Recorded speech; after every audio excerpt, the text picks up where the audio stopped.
নমস্কার,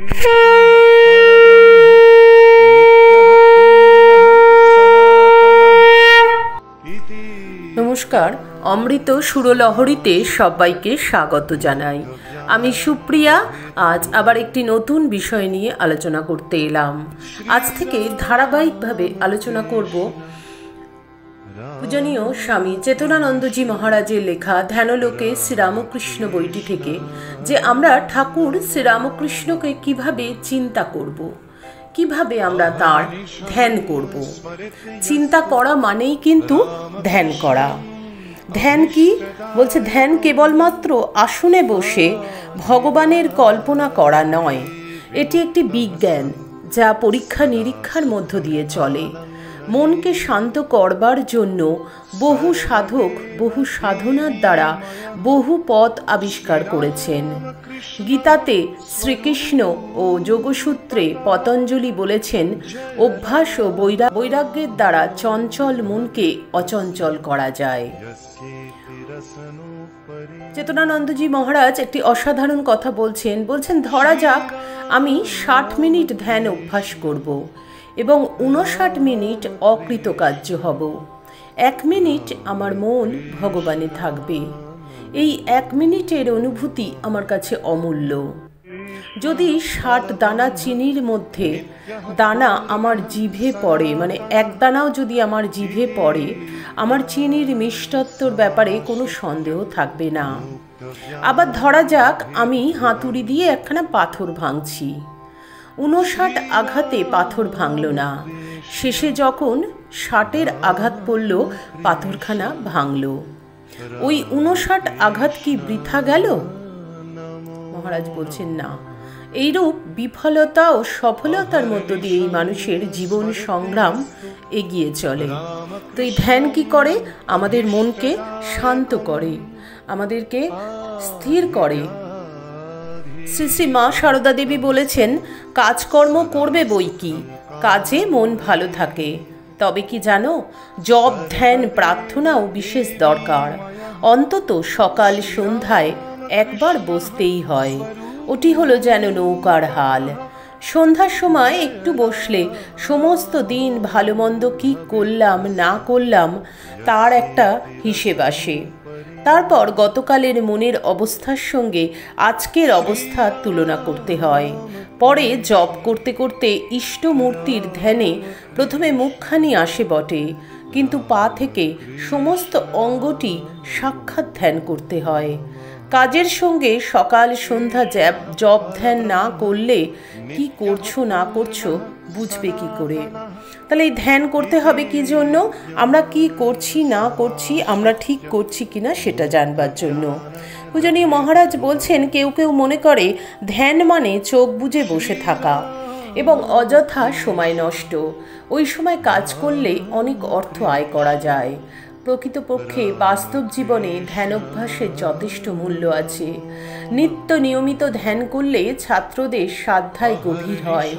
কর্মীরা মনঃসংযোগ দ্বারা অল্প সময়ে বেশি কাজ করতে পারে এবং তাদের কর্মে ভুল ভ্রান্তি না থাকায় অপচয় কমে ও সময় এবং অর্থের সাশ্রয় হয়। মহারাজ বলছেন, আমরা রাম কৃষ্ণ বুদ্ধ যিশু চৈতন্যের জীবনী পড়ি।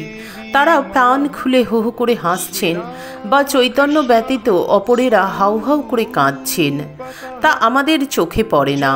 তাদের ঐশ্বর্যময় শক্তিশালী গুরুগম্ভীর দেবভাব দেখতেই আমরা অভ্যস্ত। কিন্তু শ্রীরামকৃষ্ণকে আমরা হো হো করে হাসতে এবং হাউ হাউ করে কাঁদতে দেখি।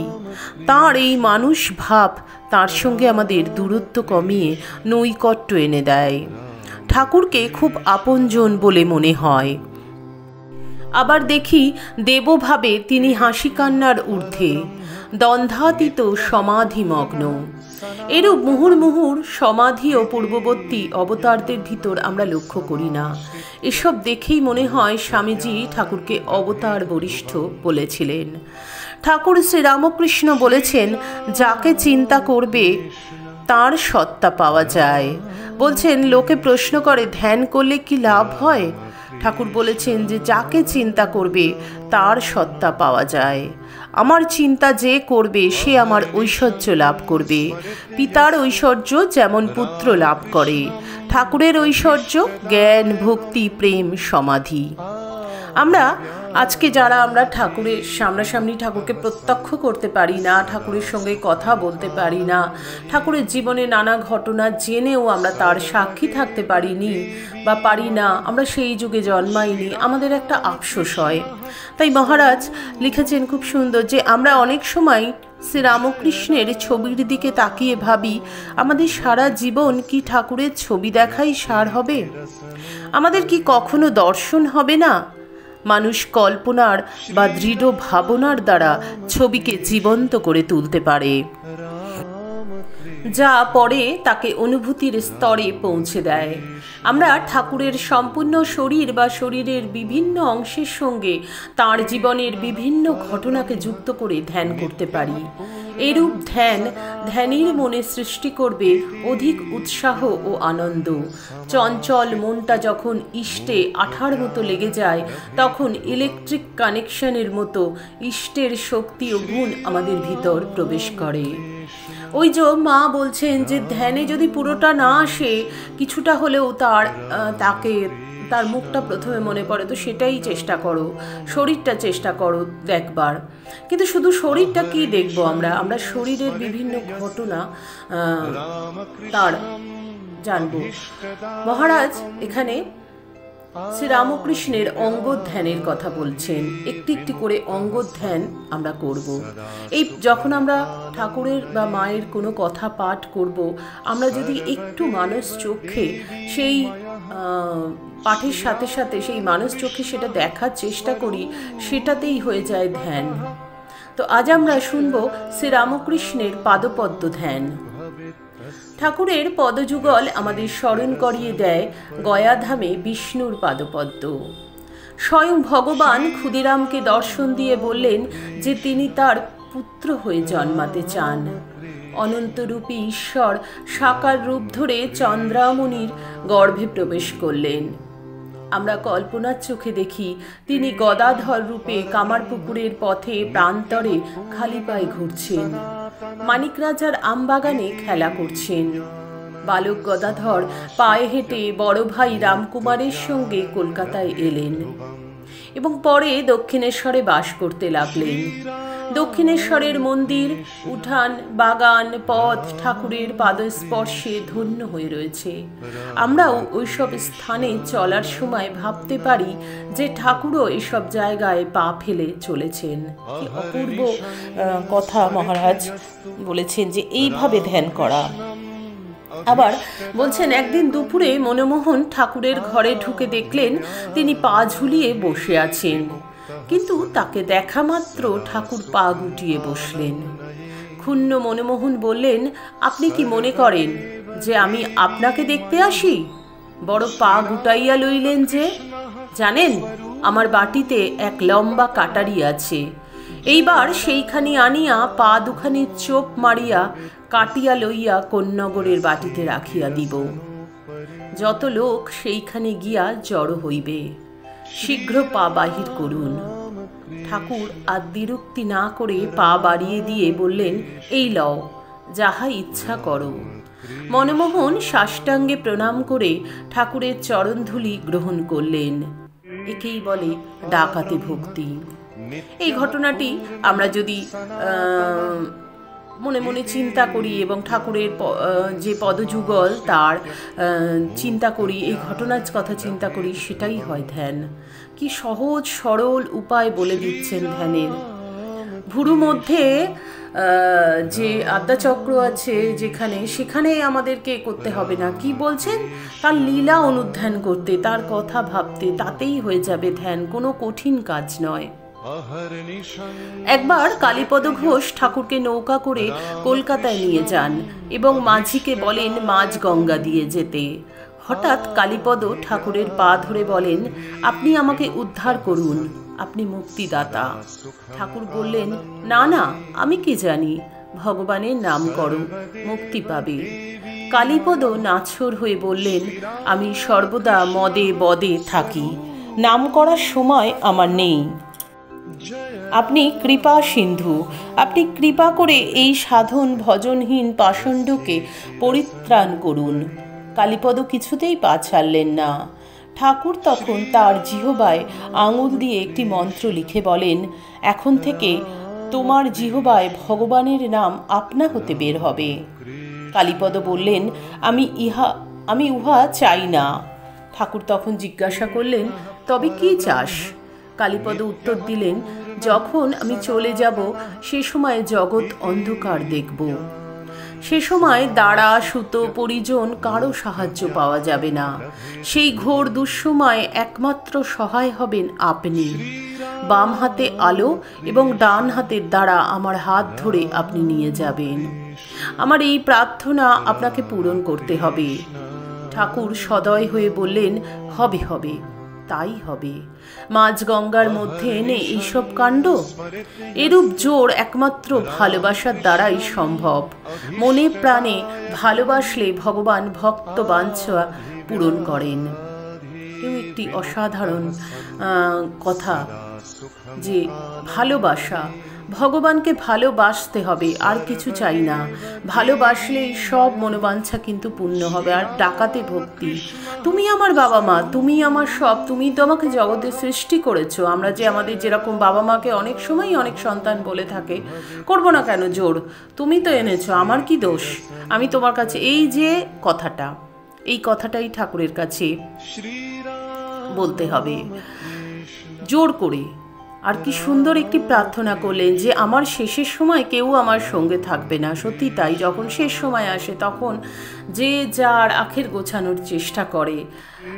সাপোজ বাবা মারা গেছে, তার সন্তানরা চিন্তা করবে যে বাবার এই শেষ সময়, বাবার কোথায় কি আছে দেখতে হবে। না হলে এই যে 5টা ভাই বোন, তাহলে কি করবে? 5টা ভাই বোনের চিন্তা করবে যে কোথায় কি আছে। 5 জনের কেউই কিন্তু বাবার দিকে নজর থাকবে না। তো তখন এই শেষের সময় যেন ঠাকুর এসে হাত ধরেন। খুব সুন্দর একটি প্রার্থনা।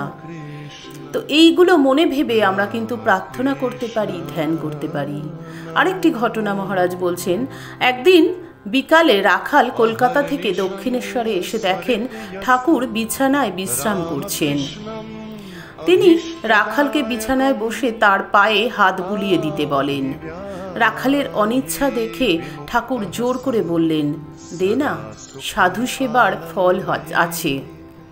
2-3 বার হাত বোলানোর পর অবাক কাণ্ড, রাখাল সাদা চোখে দেখলেন মা কালী 7-8 বছরের মেয়ে রূপে তীর বেগে ঘরে ঢুকলেন। ঠাকুরের তক্তপোষের চারিধারে কয়েকবার ঘুরলেন, তার পায়ে মল বাজছে। শেষে ঠাকুরের বুকেই মিলিয়ে গেলেন। মৃদু হেসে ঠাকুর বললেন, দেখলি, হাতে হাতে সাধু সেবার ফল পেলি। এইরকম ঠাকুরের পায়ের সঙ্গে যুক্ত বহু কাহিনী ও চিত্র আমাদের ধ্যানের বিষয় হতে পারে। কি অসাধারণ! এই বইগুলো যখন পাঠ করি, পড়ি বা আপনাদের সঙ্গে শেয়ার করি পাঠ করে, সত্যি খুব ভালো লাগে। এই বইটা আমি বেশি দিন হয়নি নিয়েছি, খুব ভালো লাগলো। যে এই যে শ্রীরামকৃষ্ণের অঙ্গধ্যান, এতে আছে শ্রীরামকৃষ্ণের মনের ধ্যান। আগামীকাল আমরা আবার শ্রীরামকৃষ্ণের নানা অঙ্গের ধ্যানের কথা বলব। তো মনের ধ্যান, তার গুণের ধ্যান, কত দিক আছে তাকে নিয়ে ধ্যান করবার। এরকম বহু দিক আছে মাকে নিয়েও ধ্যান করবার। ঠাকুর আর মা তো অভেদ। অসাধারণ বইটি হাতে পাওয়ার পর থেকেই ভাবছি যে আপনাদের সঙ্গে শেয়ার করব ঘটনাগুলো। আশা করি আজকের উপস্থাপনা, আজকের আলোচনা আপনাদের সকলের খুব ভালো লাগলো। ভালো লাগলে প্রতিদিনের মতন লাইক, কমেন্ট, শেয়ার করবেন। যারা চ্যানেলটি সাবস্ক্রাইব করেছেন তাদেরকে অসংখ্য ধন্যবাদ। যারা চ্যানেলের নতুন বন্ধু তাদের কাছে অনুরোধ রইল চ্যানেলটি সাবস্ক্রাইব করে পাশে বেল আইকনটি ক্লিক করে রাখবেন।